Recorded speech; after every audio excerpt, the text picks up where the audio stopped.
What's good, people? It's your boy Marcel from New Millennial Culture Podcast, also known as Marcel, one of the co-owners of New Millennial Culture Network. Thanks for tuning in tonight for a new episode on this lovely Tuesday evening or night or whatever you doing right now. Let's go. I am here tonight. Tune in.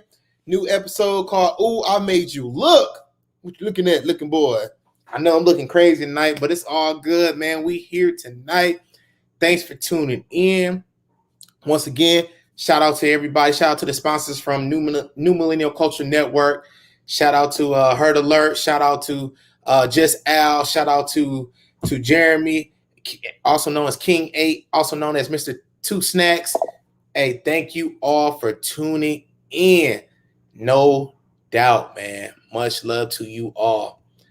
Just little updates. Don't forget, we got a new show called Married as Fuck with Shabri and Clarence Ned.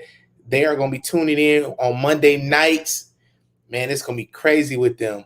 Last week, we had Esau Speaks last Thursday night. After our Thursday night show, she did really, really well. Shout out to Esau and all her accomplishments and her truth, her story, her life, her everything, man. Shout out to her. Don't forget, tomorrow night, you got Hurt Talks with Sports.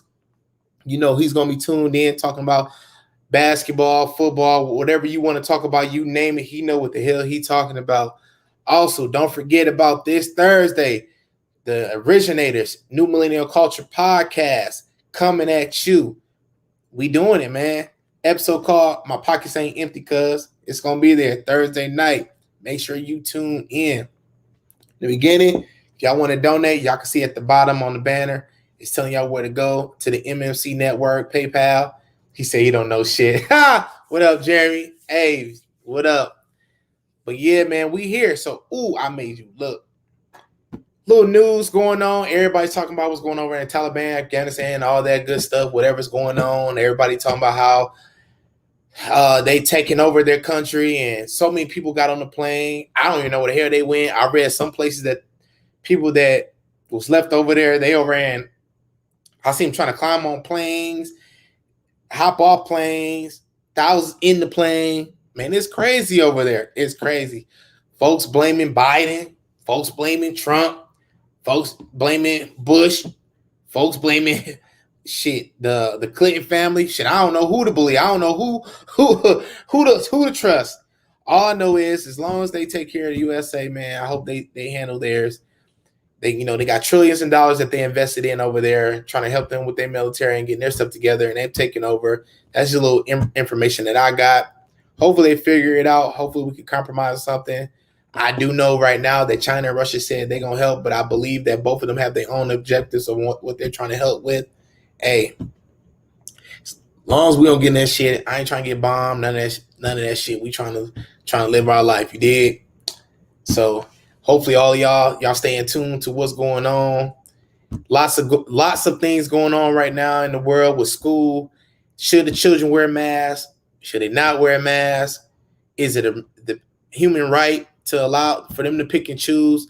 Some folks saying they should be vaccinated. Some saying don't be vaccinated. It's just a lot.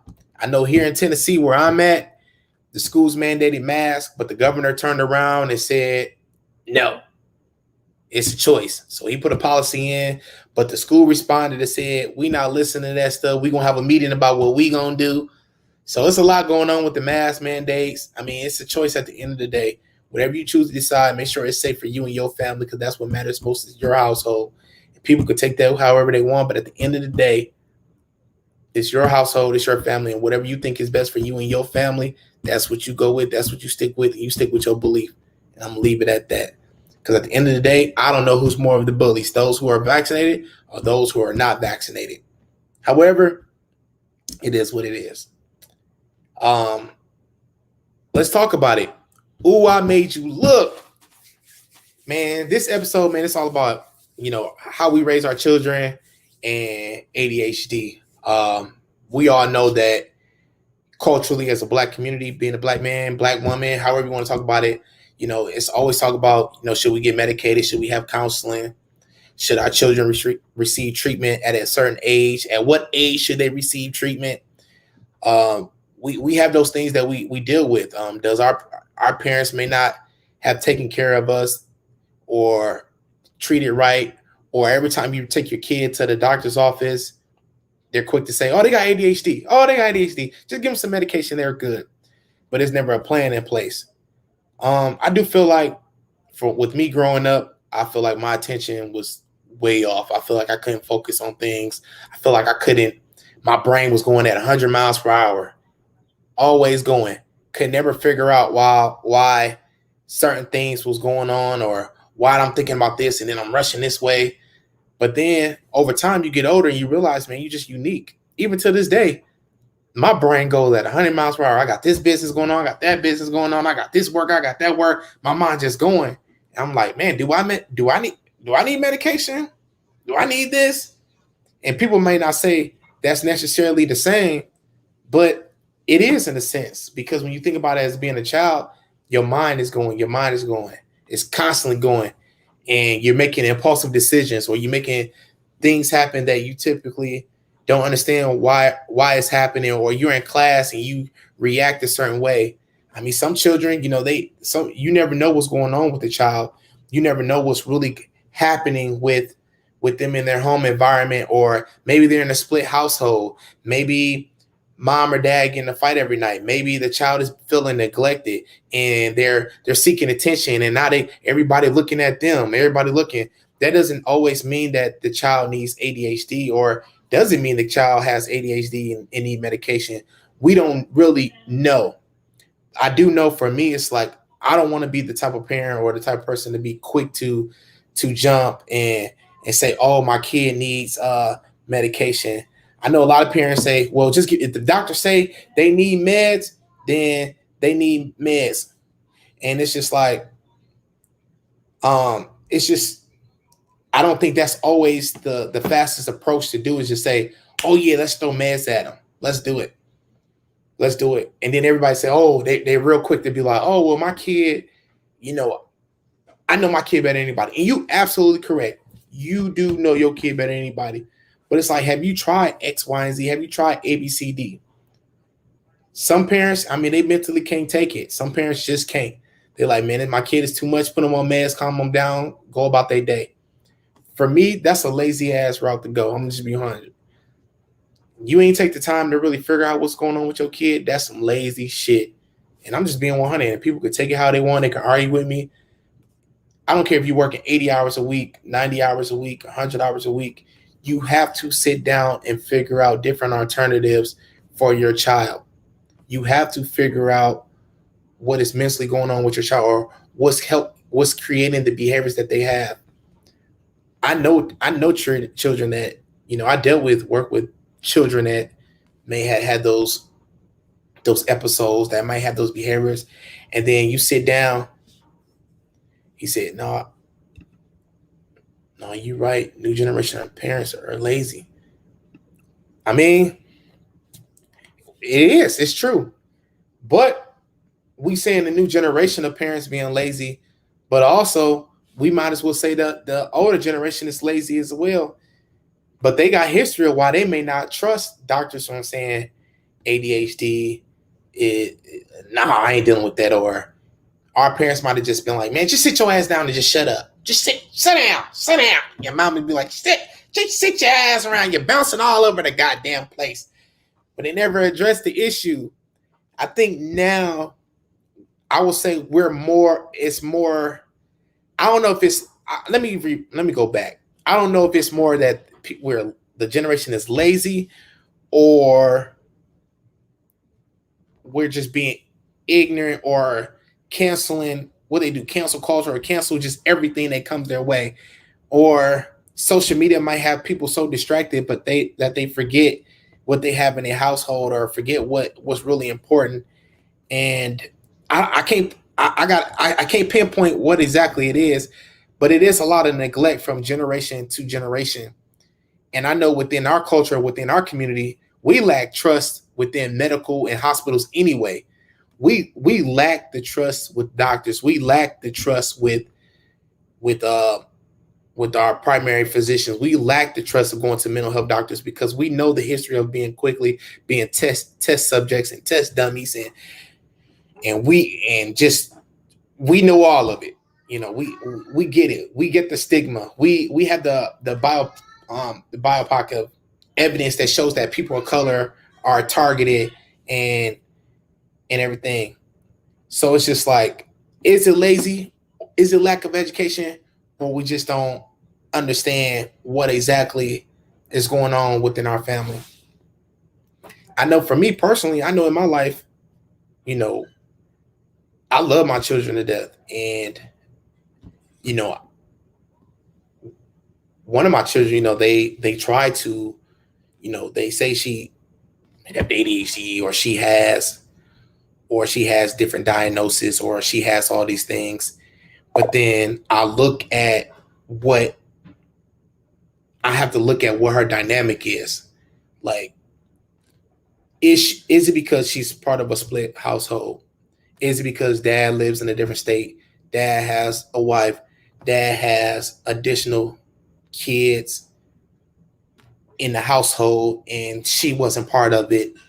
And is it ADHD, or is my doctor, as the title says, "Oh, I made you look"?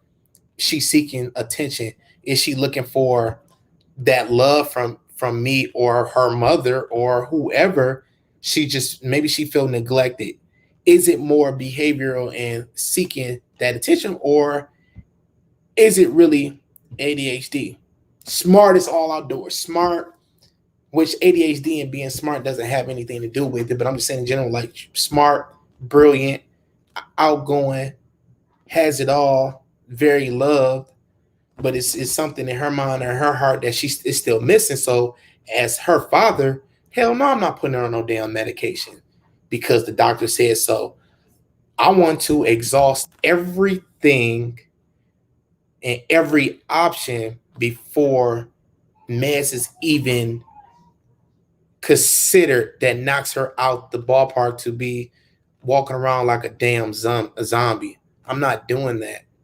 And yeah, when school started, now she lives with me, and now the school has started, I bugged the shit out the counselor. Hey, I got a 504 plan. Yes, we did a psych eval. Yes, we have this. Yes, we have that. Can we get things set up? And at first, the counselor didn't want to jump right on it. It was like, well, Mr. Rivers, we're gonna, we'll look at it and we'll wait till October. October's too late. Now the girl might have C's and D's because they don't have a plan in place. No, we ain't doing that. We need to do it now. Let's push. And I think there are many parents that may not have that same drive to say, let me figure it out, or let me look at the resources I have in the community. Let me see what I can do for my child. Instead, to just give in and be like, all right, get in the meds, wash my hands, just be done.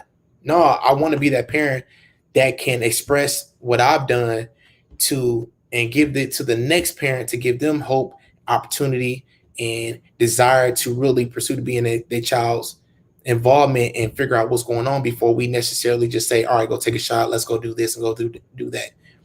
And now I went up to the school during open house, and the school, they were like, oh, you Mr. Rivers, the counselor's black, his principal's black, everybody's black, whatever, looking at her. And it's like, I'm like, look, this is the situation. This is why she's with me now. This is what's going on. What can we do? This is why I'm emailing y'all. This is why I got the 504 plan. This is why I had all the whys to answer or give them feedback on why they was like, why you won't wait?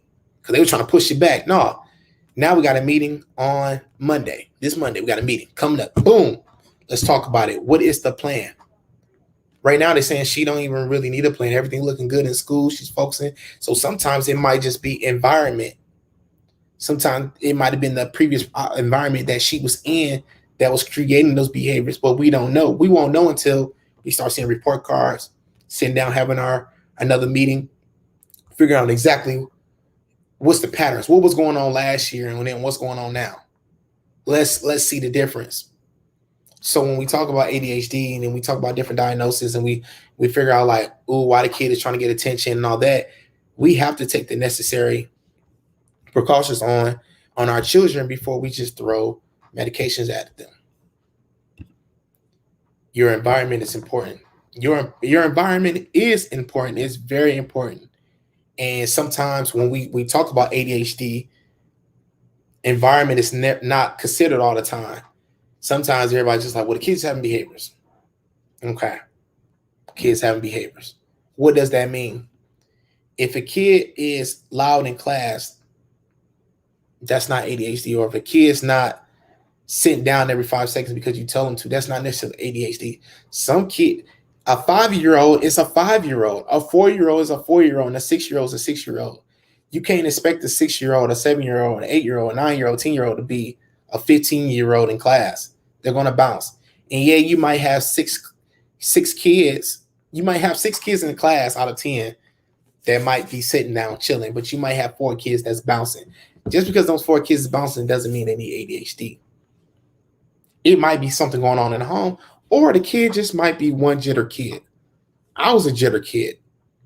I'm still a jitter person. Like, I move around. I'm not medicated, but I'm grown now, so I can look at those signs, those triggers, things that trigger me and all that. As a kid, they might have some emotions bottled up that they don't necessarily know how to vent or acknowledge those triggers or acknowledge those behaviors that's going on for them to say, oh, I'm about to make an impulsive decision. So for practices with us at our home, we talk to our daughter, we talk to our child and say, hey, we go like this to her. She'd be like, decision. All right, before you do something, decisions. Okay. Don't just jump because you see something. Let's work on those things. And now that you see consistent parenting or consistent a narrow environment for the child, you are absolutely right. That environment matters to the overall point of the child. And you and I both worked in the, with the schools, the kids, the families. We get it. There's a lot that plays into a child's life. Now, there are a lot of stable homes. There are a lot of great homes that, necessarily some kids just technically that might be needed medication. And that's okay. It's just like, but when do you actually know when your kid needs it? And when could it be too late?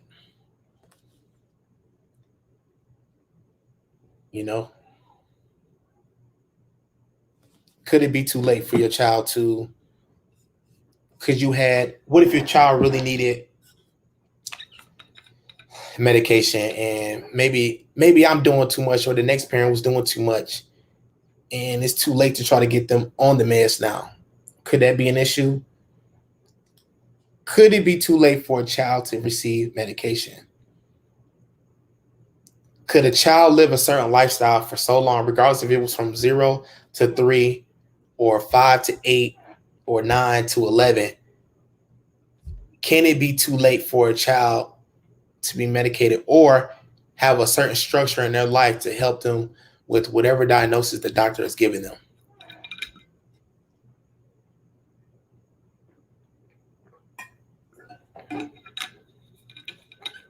Those are questions we got to ask ourselves.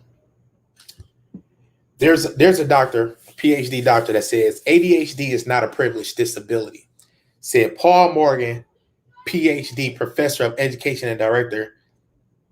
He also said, we want to be helping children who have disabilities regardless of their race or ethnicity.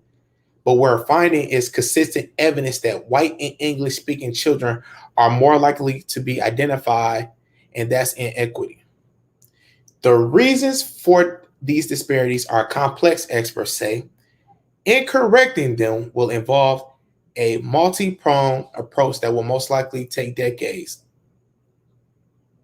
So they're in this article is talking about the under or over diagnosis of ADHD in the Black community, and they're looking at it as that, you know, like I said earlier, previous in the show, that Black people or African American or whatever you want to call us, we don't want to look at those things, that we don't want to go to the doctors. So it could be when we go to the doctor, it might be underdiagnosed. But then on the other side, they might just give us too many diagnoses, which I don't necessarily know what that looks like. Like, how can they give us too many? After age 7, setting standards and rules are more difficult. Yeah. I'm living proof of I'm dealing with that right now. Hey. 9-year-old coming from a different style and different type of parenting, which there's no wrong way of parenting, but you know, the oldest comes from the only child household. So, you know, only child, you know, has different set of rules. They don't have to necessarily, you know, the only child, I just call it only child syndrome. Then you come here with 2 other children and we have set rules here. People can call it military style, difficult, too many rules, whatever you want to call it. Each kid has chores. They all got to make their bed. One of them have to wipe the dinner table down. The other one has to clean the room. And the other one has to sink and clean their room clean. It's not a lot. The rules, that's not a lot of rules. But when you have it where one area might say, one other place, another home might say, do your chores, but every day not making sure you do it, and then you still go out, play, go to sports and all that. There's no disciplinary after that. It's kind of like, you're right, Hurt. After 7, it's hard to break those rules. It can be difficult. But when you have consistency, it can make a difference. I think when we talk about ADHD, you know, rules and how you parent plays a part too.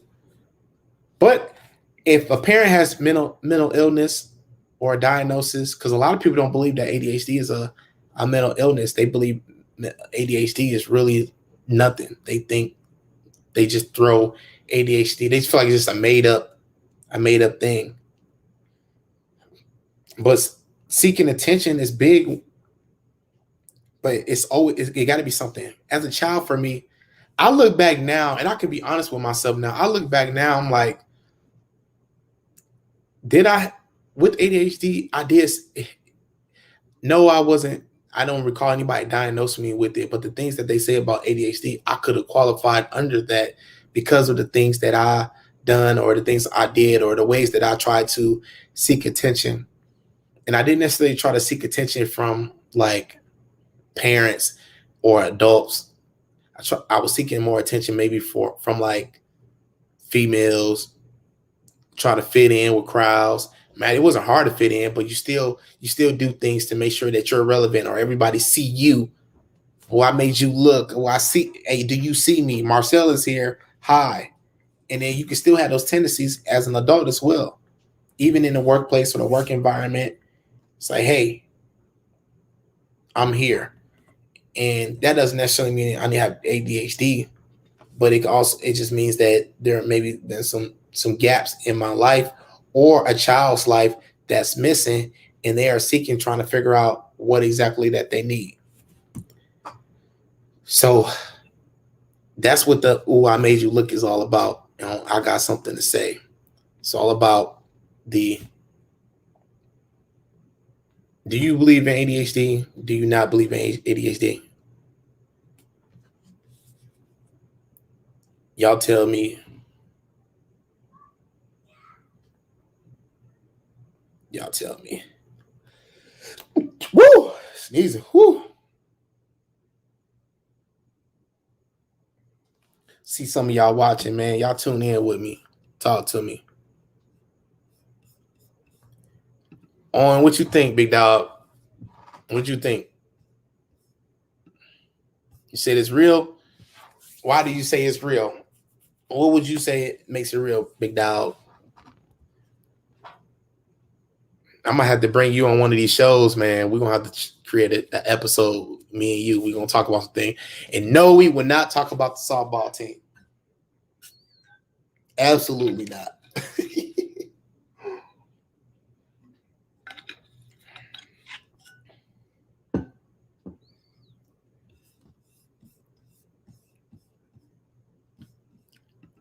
See some of y'all tuning in. Give y'all a couple seconds to respond.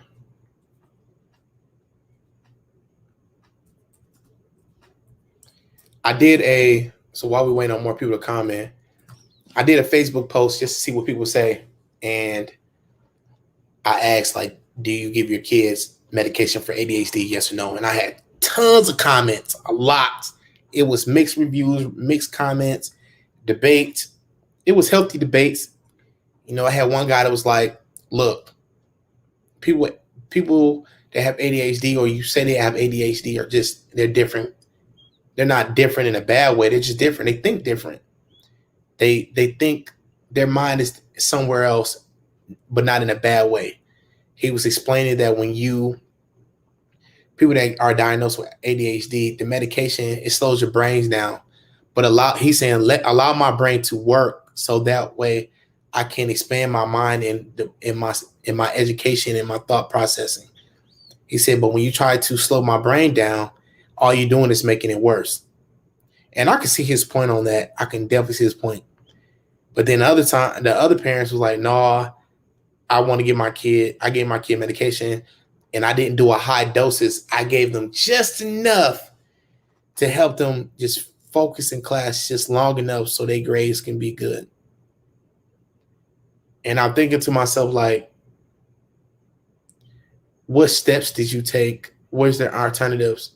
Because anytime I hear somebody say they gave a kid ADHD, I don't hear them say that they took the different steps. And when people say different steps, that doesn't mean like, oh, you just take all these little things.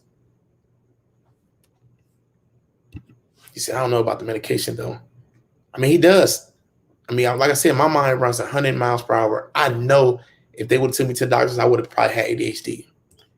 But I'm glad that my parents didn't put me on no medication, because my mind still goes, but my mind works in a different way that I can't explain.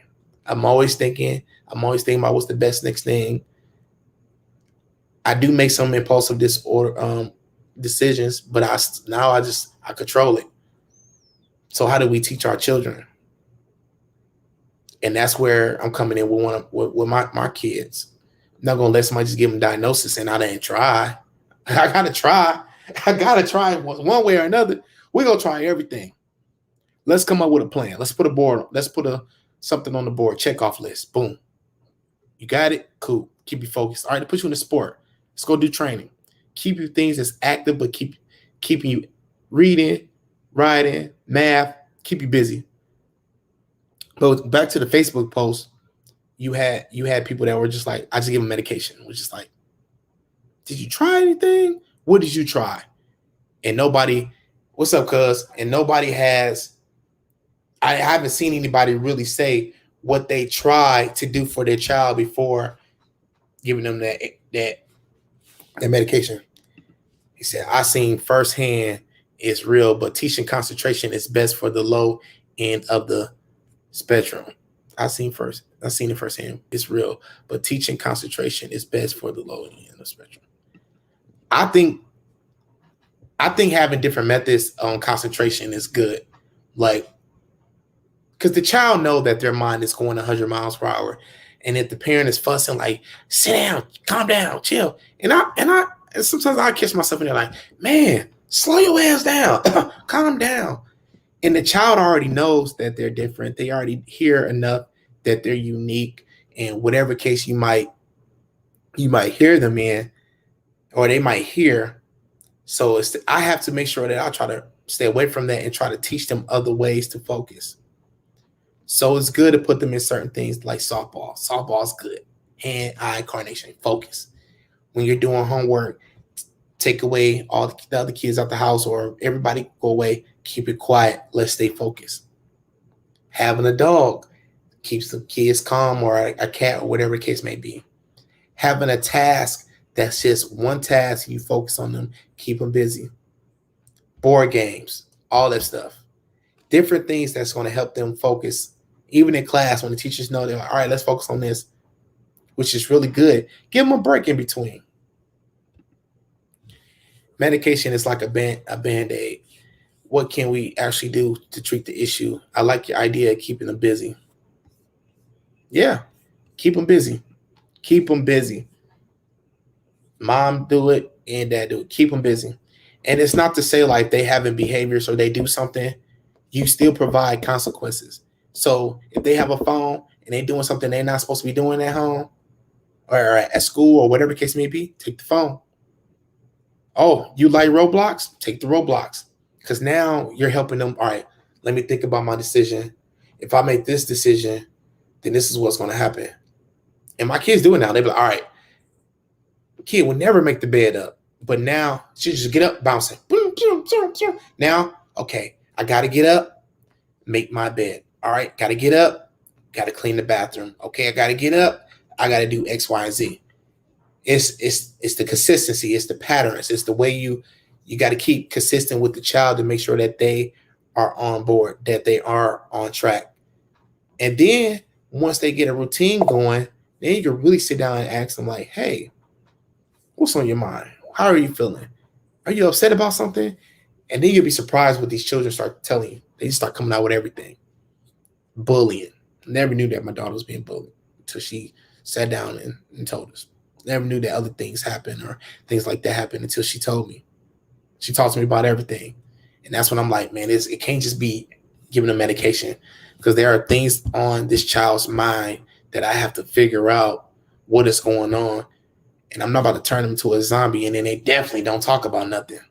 So I can only imagine how many households or how many Black households going through the same thing. Because when you go through when you have trauma, you go through childhood adverse tragedies. That stuff can go from you to the next kid. Period. You would never realize that either. So, man, I'm glad y'all all tuned in tonight. Getting ready to wind down on the episode. Hey, once again, though, y'all, make sure y'all tune in each night, Monday through Thursday. We'll have a different show. Make sure y'all contact all of us. If y'all got any questions, if you're thinking about having your own podcast or having your own show or cooking show, or you want to work out episode or whatever you want to do, this network we're trying to grow, we're building, we are here. We're going to continue to be a family. You can come on in. You can follow us at NMC Network on IG and Twitter, Facebook, and YouTube. We are live on YouTube and Facebook. You can catch all our latest news and posts on Instagram. You can also, if you want to donate to us at MNC on PayPal, New Millennial Culture Network at Gmail. You can also visit all websites as well. We also have a big website coming soon that we'll be working on. Other than that, man, if y'all ain't got nothing else for us, We gonna be out. Catch Hurt tomorrow, same time. Hurt Talk Sports, and let's do it. Peace.